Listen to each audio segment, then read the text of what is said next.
ನಮಸ್ತೆ. ಇವತ್ತು ಶುಕ್ರವಾರ ಬೆಳಿಗ್ಗೆನೆ ಮನೇಲಿ ಪೂಜೆ ಎಲ್ಲ ಆದ್ಮೇಲೆ ನಾನು ನೆನ್ನೆ ವ್ಲಾಗಲ್ಲಿ ಹೇಳ್ದಂಗೆ ದೇವಸ್ಥಾನದಲ್ಲಿ ನಿಂಬೆಹಣ್ಣು ದೀಪನ ಹಚ್ಚಬೇಕು ಅಂತ ಹೇಳಿ ಅದಕ್ಕೆಲ್ಲ ರೆಡಿ ಮಾಡ್ಕೊತಾ ಇದ್ದೀನಿ. ಈಗ ದೇವಸ್ಥಾನಕ್ಕೆ ಹೋಗಬೇಕು.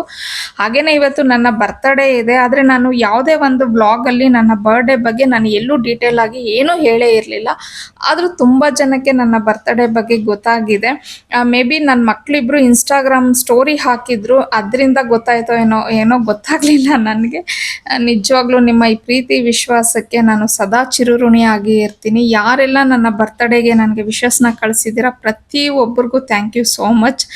ಇನ್ನು ಸಂಜೆ ನನಗೂ ನಿಜವಾಗ್ಲೂ ದೊಡ್ಡ ಸರ್ಪ್ರೈಸ್ ಕಾದಿತ್ತು. ನನ್ನ ಮಕ್ಕಳಿಬ್ರು ನಾನು ಎಕ್ಸ್ಪೆಕ್ಟೇ ಮಾಡಿರಲಿಲ್ಲ, ಆ ಥರ ಸರ್ಪ್ರೈಸ್ ಕೊಟ್ಟಿದ್ದಾರೆ. ನನಗೆ ಬರ್ಡೇ ಸೆಲೆಬ್ರೇಷನ್ನ ಮಾಡಿದ್ರು.